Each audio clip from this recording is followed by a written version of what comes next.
Hello students, in today's class we will discuss the discovery of neutrons. We know that neutrons were not discovered until 1932. Actually, scientists observe that atomic masses of different atoms could not be explained if it was accepted that atom consisted only of proton and neutron. Right neutron की discovery से पहले तक हमारे पास सिर्फ दो सब atomic particles की information थी, इलेक्ट्रॉन एंड प्रोटॉन, और उनके मासेस की बात हुई थी कि इलेक्ट्रॉन का जो मास है, अगर हम रिलेटिव एटॉमिक मास की बात करें तो the relative atomic mass of electron is 1/1840 U and the atomic mass of proton is equal to 1 U, और U को हम और क्या लिखते हैं, AMU, right? तो you can see कि the mass of electron is almost negligible. The mass of proton is equal to 1 AMU or 1 U, but the mass of electron is almost negligible. तो अगर हम सिर्फ इलेक्ट्रॉन और proton की help से atom के masses को एक्सप्लेन करना चाहें तो ये चीज़ नहीं आ रही थी. एक एग्जाम्पल लेके देखते हैं कि फॉर एग्जाम्पल अगर हम बात करें एटॉमिक नंबर ऑफ हाइड्रोजन की, तो atomic number of hydrogen atom हमें पता है कितना होता है, 1. तो इट मीन्स इसके अंदर अगर एटॉमिक नंबर 1 है तो प्रोटॉन कितने होंगे, 1, और हमें पता है इलेक्ट्रॉन कितने होते हैं, इलेक्ट्रॉन भी कितने होते हैं, 1, राइट. और एटॉमिक मास, हाइड्रोजन का जो एटॉमिक मास है वो भी कितना होता है, 1 AMU और 1 U, राइट. तो इलेक्ट्रॉन का मास ऑलमोस्ट नेग्लिजिबल है और हाइड्रोजन के पास एक प्रोटॉन है और एक प्रोटॉन का मास कितना है, 1 U. तो जो हाइड्रोजन का मास है वो सही आ रहा है, हाइड्रोजन का मास कितना आ रहा है, 1 U आ रहा है. लेकिन अगर हम हीलियम का केस लें तो हीलियम का एटॉमिक नंबर कितना होता है, हीलियम का एटॉमिक नंबर होता है, हीलियम का सिंबल इज He और इसका एटॉमिक नंबर आता है 2. तो 2 अगर इसका एटॉमिक नंबर है तो इसका मतलब इसके पास प्रोटॉन कितने हैं, इसके पास प्रोटॉन 2 होते हैं. और अगर हीलियम को हम इलेक्ट्रिकली न्यूट्रल मान के चल रहे हैं तो इसके पास इलेक्ट्रॉन भी कितने होंगे, 2 होंगे. और एटॉमिक मास, अगर हम हीलियम के एटॉमिक मास की बात करें तो एटॉमिक मास ऑफ हीलियम कितना होता है, वो होता है 4 AMU या फिर 4 U, राइट. तो अगर एटॉमिक मास हीलियम का 4 U है तो प्रोटॉन तो सिर्फ 2 हैं, राइट. तो ये जो 2 एक्स्ट्रा यूनिट मास आ रहा है, 2 एक्स्ट्रा AMU आ रहे हैं, वो कहाँ से आ रहे हैं, क्योंकि इलेक्ट्रॉन का मास तो हम ऑलमोस्ट नेग्लिजिबल मान के चल रहे हैं, वो 1 U भी नहीं है, बहुत ही कम है, 1/1840, यानी बहुत ही फ्रैक्शन में निकलेगा. और हीलियम का मास हमें पता है पूरा का पूरा 4 U आ रहा है. तो साइंटिस्ट ने ऑब्जर्व किया कि अगर हाइड्रोजन के पास एक प्रोटॉन है और उसका मास 1 U आ रहा है तो हीलियम के पास अगर 2 प्रोटॉन है तो मास कितना होना चाहिए था, उसका मास होना चाहिए था 2 U, डबल होना चाहिए था हाइड्रोजन के मास का. लेकिन मास कितना निकला, मास निकला उसका 4.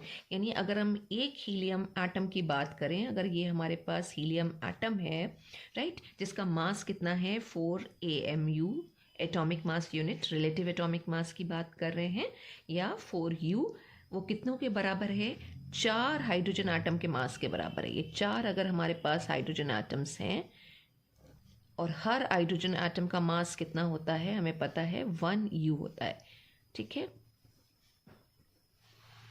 तो अगर हम प्रोटॉन वाइज जाएं तो हीलियम का मास डबल होना चाहिए था, लेकिन एक्सपेरिमेंटली ये निकल के आया कि एटॉमिक मास जो हीलियम है वो कितना आ रहा है, 4 U, यानी एक helium is equal to 4 hydrogen atoms.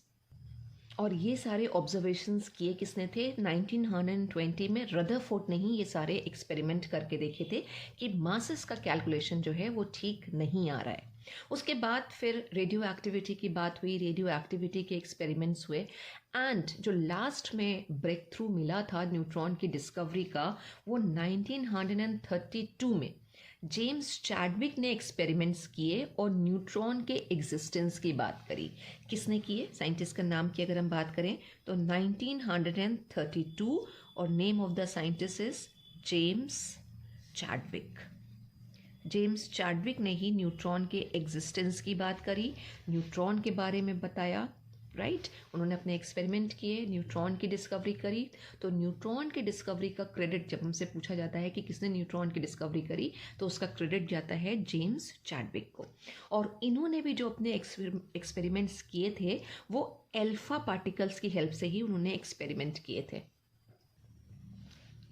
ये कुछ जेम्स चैडविक का एक्सपेरिमेंटल सेटअप था जो न्यूट्रॉन की डिस्कवरी की हम बात करते हैं।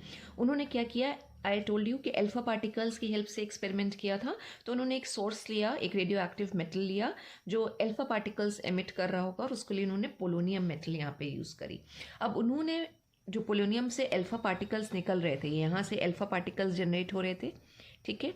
ये अल्फा पार्टिकल्स हैं, हमें पता है कैसे होते हैं, पॉजिटिवली चार्ज होते हैं।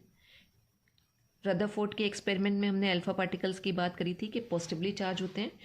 अल्फा को हम इस तरह से लिखते हैं, ये अल्फा पार्टिकल्स, ये अल्फा रेस थी।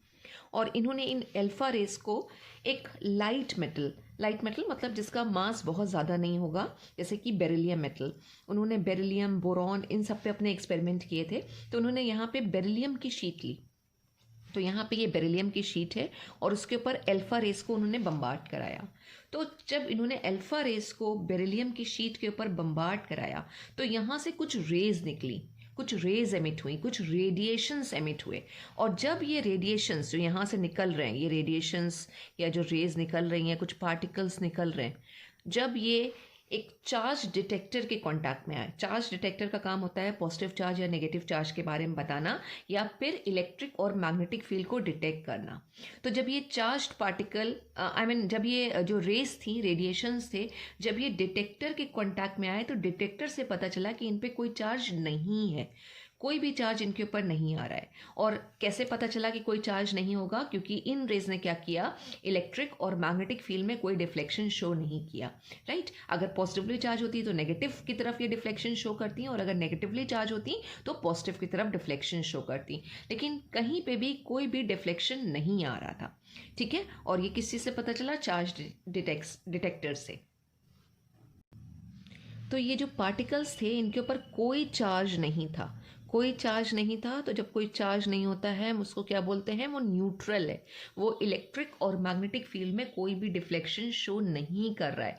तो जो रेडिएशंस थे दे वर कंसिस्टेड ऑफ न्यूट्रल पार्टिकल्स थे, राइट। एंड इन्हीं न्यूट्रल पार्टिकल्स को क्या बोल दिया गया, न्यूट्रॉन बोल दिया गया, न्यूट्रॉन। और ये होना भी था क्योंकि पॉजिटिव चार्ज और नेगेटिव चार्ज दोनों पहले ही डिस्कवर हो चुके थे, इलेक्ट्रॉन और प्रोटॉन की बात हो चुकी थी, और एटम इलेक्ट्रिकली न्यूट्रल होता है। तो कोई चार्ज पार्टिकल तो आना भी नहीं चाहिए था, अदरवाइज फिर से एटम के ऊपर चार्ज आ जाता और फिर एटम की जो न्यूट्रल नेचर होता है उसके ऊपर एक क्वेश्चन मार्क लग जाता। तो यहाँ पे भी यही हुआ कि जो पार्टिकल्स निकले वो न्यूट्रल पार्टिकल्स से, उनको न्यूट्रॉन बोला गया। और यहाँ पे जो न्यूक्लियर रिएक्शन हुई थी बेसिकली, जब अल्फा रेस को बेरिलियम के ऊपर बम्बार्ड कराया गया, यहाँ पर एक न्यूक्लियर रिएक्शन हुई। और न्यूक्लियर रिएक्शन क्या थी अगर हम बात करें तो हमारे पास बेरिलियम है, इसका सिंबल होता है Be, एटॉमिक नंबर इसका होता है 4 और एटॉमिक मास होता है 9, राइट। इस पे हमने हीलियम या फिर अल्फा पार्टिकल्स को बम्बार्ड कराया। Helium is He, atomic number is 2 and the mass is 4। और हमारे पास एक नया न्यूक्लियस आ जाएगा, राइट। इसमें से एक न्यूट्रॉन निकलेगा और एक न्यूट्रॉन के बाद अगर हम पहले न्यूट्रॉन निकाल लें तो न्यूट्रॉन का सिंबल होता है N, राइट। और जब हम इसके मास की बात करते हैं तो इसका मास होता है 1। और हमने पहले ही कहा कि इसके ऊपर कोई चार्ज जैसी कोई चीज़ नहीं है, तो यहाँ हमने लिख रखा है 0। तो एक न्यूट्रॉन अगर हमने यहाँ पे निकाल दिया तो अगर हम मासेस और जो यहाँ पे हमने एटॉमिक नंबर ले रखा है अगर हम इसको बैलेंस करें तो ये 4 और 2 क्या हो जाएगा, 6, राइट। और 9 और 4 कितना होता है, 13।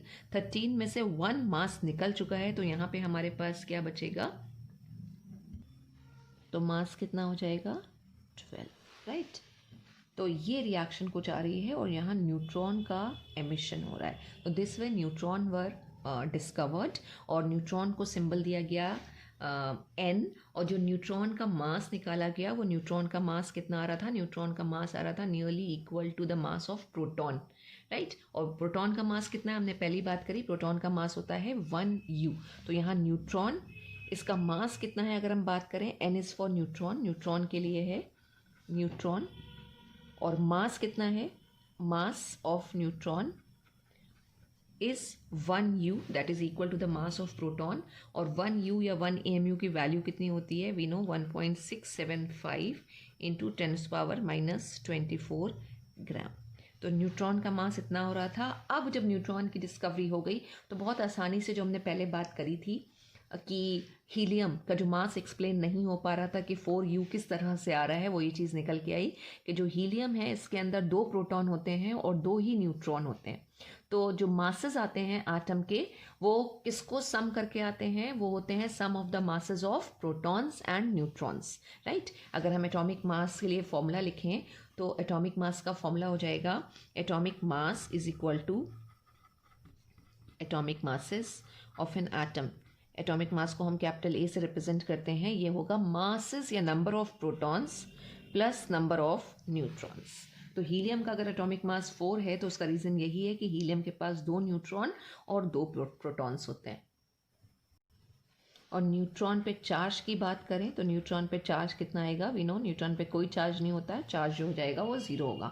और प्रोटॉन पे कितना चार्ज होता है, 1 यूनिट पॉजिटिव चार्ज होता है। तो न्यूट्रॉन की डिस्कवरी के साथ रदरफोर्ड के मॉडल में भी स्लाइड से चेंजेस किए गए और ये बताया गया कि जो न्यूट्रॉन्स हैं वो प्रोटॉन्स के साथ न्यूक्लियस में प्रेजेंट होते हैं, राइट। और टुगेदर जो प्रोटॉन्स और न्यूट्रॉन्स हैं जो न्यूक्लियस के अंदर प्रेजेंट हैं, इनको हम एक साथ बोलते हैं न्यूक्लियॉन्स। तो इनको बोला गया न्यूक्लियॉन्स, यानी ऐसे पार्टिकल्स जो न्यूक्लियस के अंदर प्रेजेंट है। तो nucleons are basically protons and neutrons. And the mass of the atom is due to the total number of nucleons present in the nucleus. So this way the neutrons were discovered by James Chadwick in the year 1932. Thank you so much, students.